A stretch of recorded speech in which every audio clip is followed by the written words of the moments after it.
اعوذ باللہ من الشیطان الرجیم بسم اللہ الرحمن الرحیم نحمدہ ونصلی علی رسولہ الکریم وعلی آلہ الطیبین الطاہرین اما بعد فقد قال مولانا امام الباقر علیہ الصلاۃ والسلام لکل شیء ربیع وربیع القرآن شہر رمضان۔ ناظرین گرامی السلام علیکم ورحمۃ اللہ وبرکاتہ۔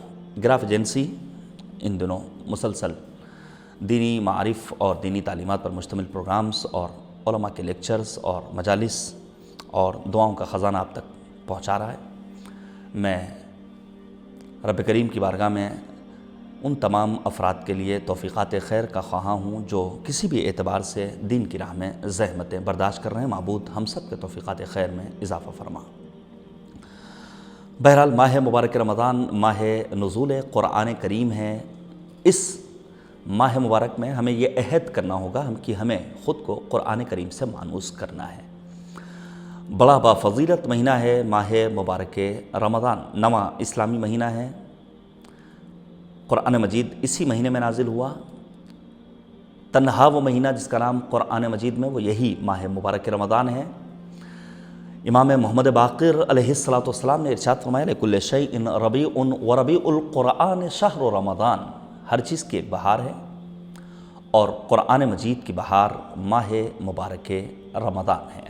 میں چاہتا ہوں کہ قرآن کریم کی تلاوت کی فضیلت کے سلسلے میں کچھ احادیث آپ کے حضور پیش کروں کہ آخر قرآن مجید کی تلاوت کے آثار کیا ہیں، فضائل کیا ہیں، برکات اور ثمرات کیا ہیں۔ سب سے پہلی چیز، گناہوں کا کفارہ یہی قرآن مجید کی تلاوت۔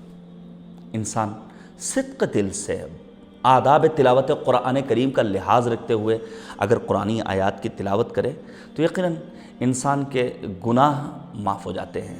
انسان سے چھوٹی بڑی نہ جانے کتنی غلطیاں ہوتی رہتی ہیں، لیکن خدا کریم ہے، خدا غفور ہے۔ ہمیں خدا کی رحمتوں سے مایوس ہونے کی ضرورت نہیں ہے، بلکہ ہمیں خدا کی بارگاہ میں دعا کرتے رہنا ہے، ربنا آتنا فی الدنیا حسنہ وفی الآخرۃ حسنہ وقنا عذاب النار۔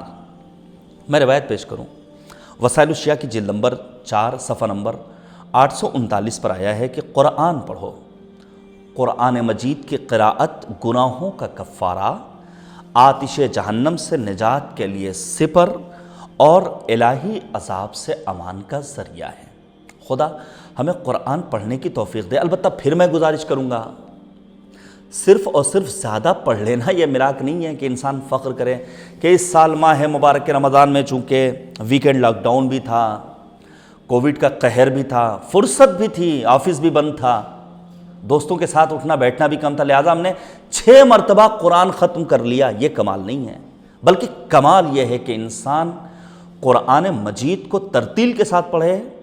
ورتل القرآن ترتیلا کا مطلب ہی یہ، امام نے فرمایا کہ جب کبھی میں جنت والی آیتوں تک پہنچتا ہوں تو نعمات جنت میں غور کرتا ہوں، جب ان آیتوں تک پہنچتا ہوں جن میں جہنم اور عذاب کا تذکرہ ہے تو پھر میں اپنے آپ کو ڈراتا ہوں کہ عذاب پروردگار کتنا دردناک اور شدید ہے۔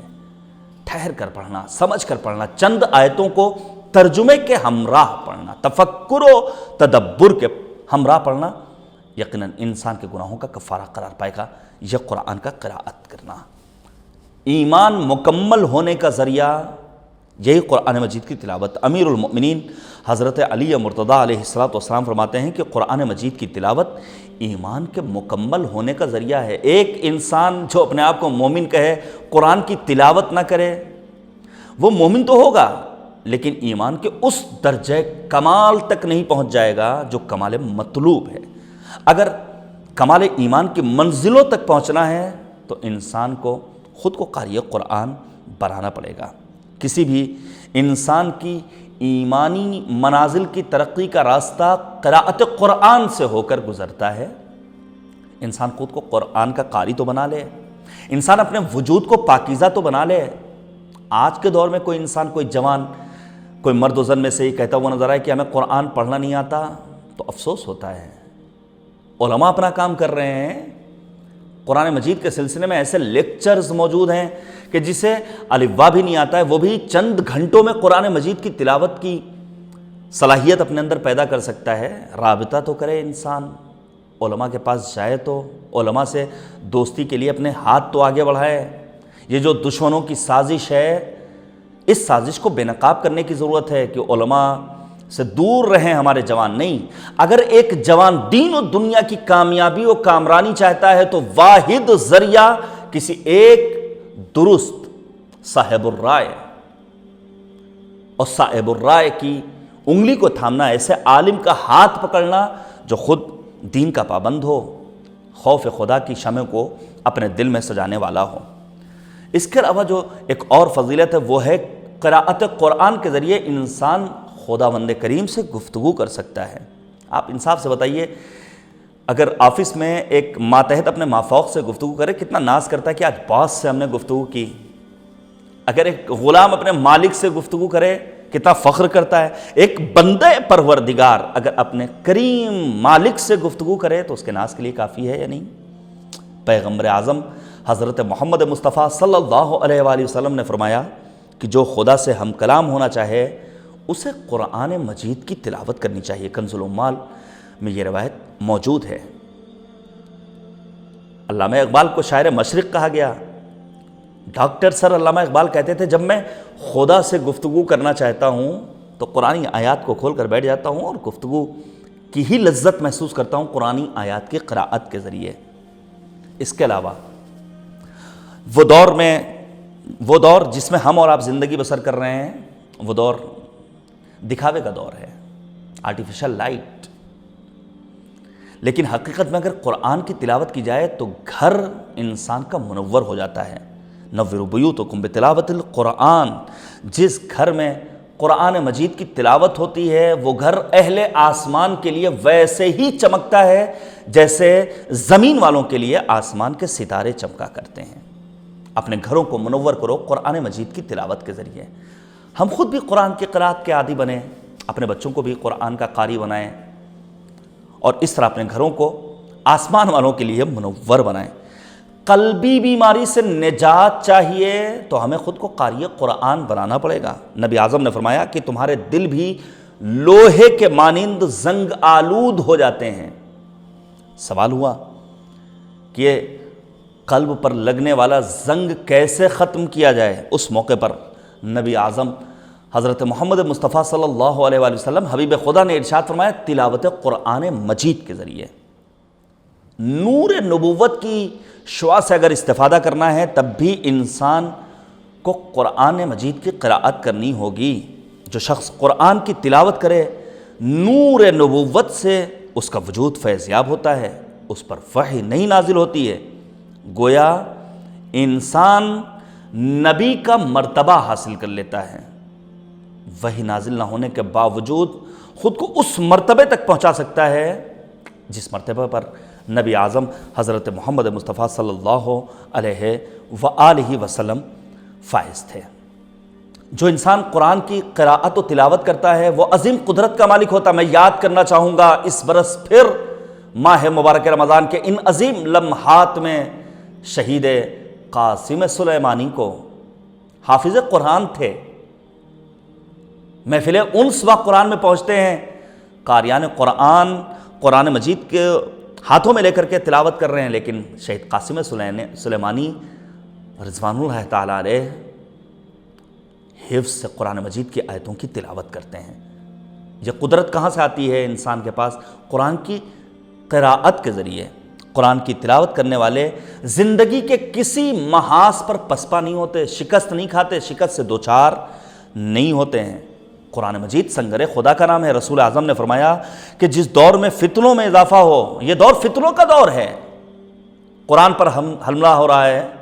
نبی اعظم حضرت محمد مصطفیٰ صلی اللہ علیہ وآلہ وسلم کی ذات گرامی کو دشمنان دین، دشمنان نبوت، دشمنان اسلام نشانہ بنا رہے ہیں۔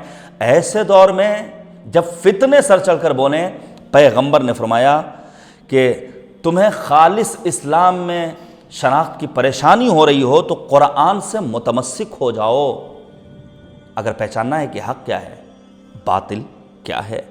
اسی طرح ماہ مبارک رمضان چونکہ ماہ قبولیت دعا ہے، امام حسن مجتبیٰ علیہ الصلوۃ والسلام نے فرمایا اگر تم یہ چاہتے ہو کہ تمہاری دعا قبول ہو تو قاری قرآن بن جاؤ، قرآن مجید کی قراءت کرو۔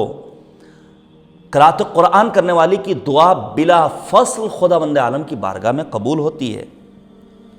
اور پھر نبی اعظم کا وہ فرمان جس کا ترجمہ میں نے کچھ دیر پہلے بیان کیا، اس کے ابتدائی فقرات پیغمبر فرماتے ہیں ان البیت اذا کثر فیہ تلاوت القرآن کثر خیرہ، جس گھر میں قرآن کی تلاوت زیادہ ہوتی ہے اس گھر کی خیر و برکت میں اضافہ ہوتا ہے۔ واتسع اہلہ واضاء لأہل السماء کما یضیء نجوم السماء لأہل الدنیا، وہ گھر آسمان والوں کے لیے اسی طرح چمکتا ہے جس طرح زمین والوں کے لیے آسمان کے ستارے چمکا کرتے ہیں۔ رب کریم کی بارگاہ میں دعا ہے، خدایا اس ماہ رحمت و برکت میں ہمیں قرآن مجید سے مانوس ہونے کی توفیق کرامت فرما۔ ہم اگر قرآن پڑھنا نہیں جانتے ہیں، سیکھنے کی کوشش کریں۔ ہم اگر وقت نہیں نکال پا رہے ہیں، جو کہ بہانہ ہے، جو کہ شیطانی وسوسہ ہے، تو ہم قرآن مجید کے سلسلے میں معصومین کے فرامین کو دیکھیں۔ قرآن مجید کے سلسلے میں پہلا ابتدائی مرحلہ تو طے کر سکتے ہیں۔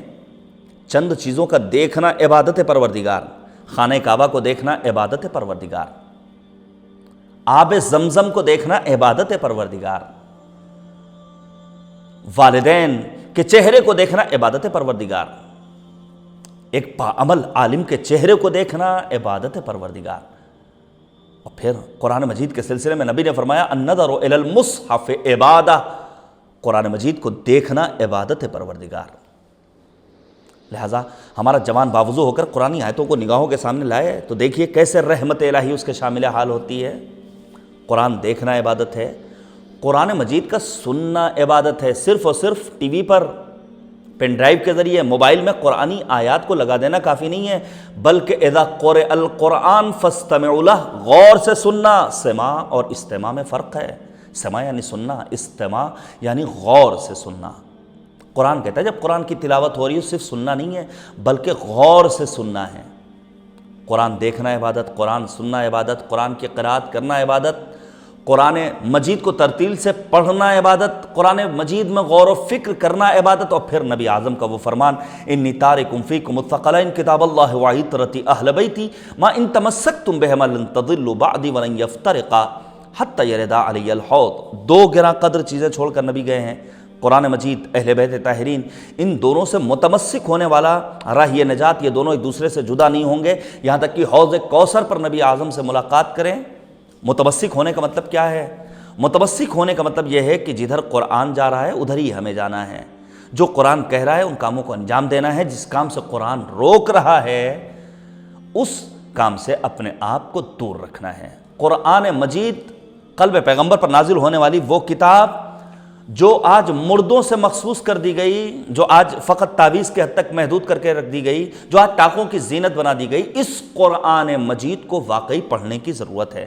بہت خوب کہا ہے عزیزی دوست گرامی شفیع بھیک پوری صاحب نے کہ اٹھا کے رحلے دل سے زینت جزدان کرتے ہو، مسلمان ہو کے کیسی عزت قرآن کرتے ہو، خدا کی نعمتیں پا کر بھی کفران کرتے ہو، خدا کی نعمتیں پا کر بھی تم کفران کرتے ہو، امر کیوں کر خلاف سورہ رحمان کرتے ہو، ہے حکم فقرؤ میں ما تیسر کی سہولت جب بتاؤ، روز کتنی قرأت قرآن کرتے ہو، لبوں تک رہ گیا وہ ذکر جو دل میں بسانا تھا، مقام مالک کو اس کے گھر سے ہی انجان کرتے ہو۔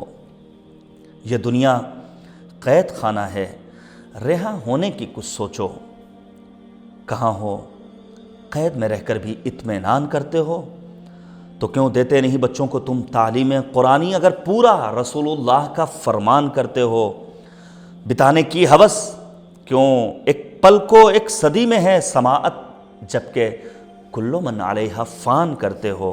اسے زندوں پہ پڑھنا تھا مگر مردوں پہ پڑھتے ہو، مرض جب لادوا ہوتا ہے تب درمان کرتے ہو۔ شفیع اس سے تو ہوتی ہے تمہاری آخرت سازی، تلاوت کر کے کب قرآن پر احسان کرتے ہو۔